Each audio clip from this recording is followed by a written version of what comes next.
ever see in my life. I've seen a lot in my time in Washington. I've been here way too long. Yeah. This is one of the most destructive things that I can ever imagine to happen to our legal system. Take it away. Well, we're all in disbelief. I've covered the court for years, and I teach a class on the Supreme Court, and I really didn't think this day would come. That's a strange thing to say in a city that literally floats on leaks.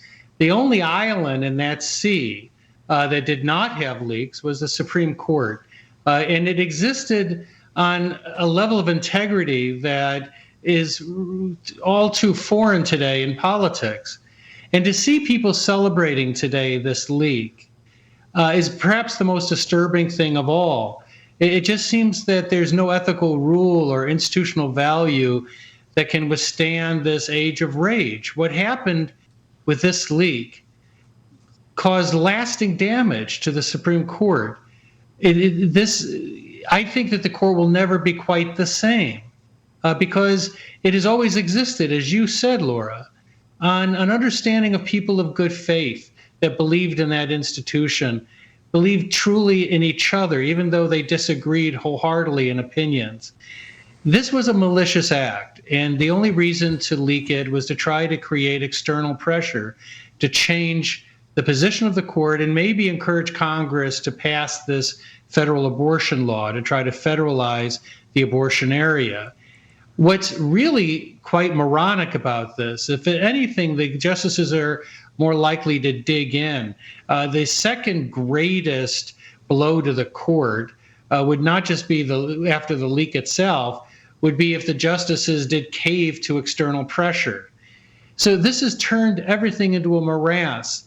And what this person did cheapened the institution to a degree that is breathtaking.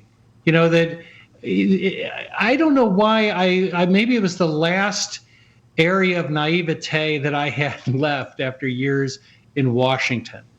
But I truly never thought we'd come to this moment.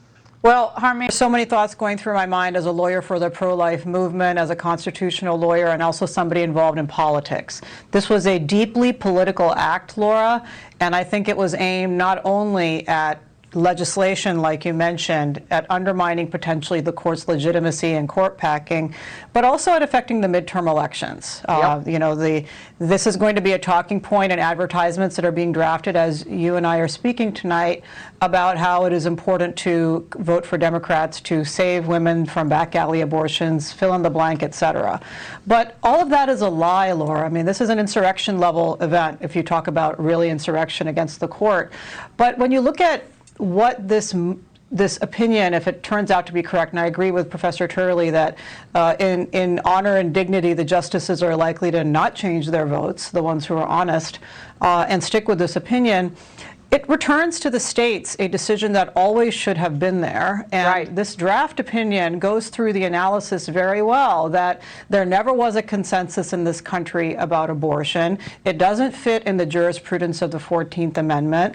When you look at the Mississippi law itself, it provides exceptions for the life of the mother and for significant fetal defects. So it isn't even a absolute ban after the 15th week. And so, and you're going to look at what the Democrats have done on the political side. In California, you have a bill in front of our assembly that talks about babies dying in a perinatal setting that is up to 28 days after birth, that being protected from prosecution. So they have gotten, Laura, after getting the Roe v. Wade, more and more and more fanatics. Extreme, when the rest of the civilized world does not permit any of this. This is about abortion on demand. This is utter fanaticism, and it's burned down the court in order to try to get your way.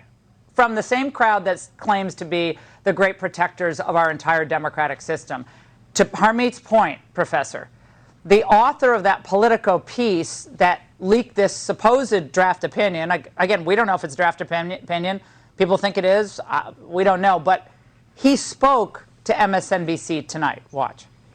This opinion that he's written, which is, just a withering takedown of the Roe v. Wade precedent. It pulls no punches at all. It's pretty brutal. And in the way it's structured, it kind of needs to be that way. But the way Alito confronts this issue of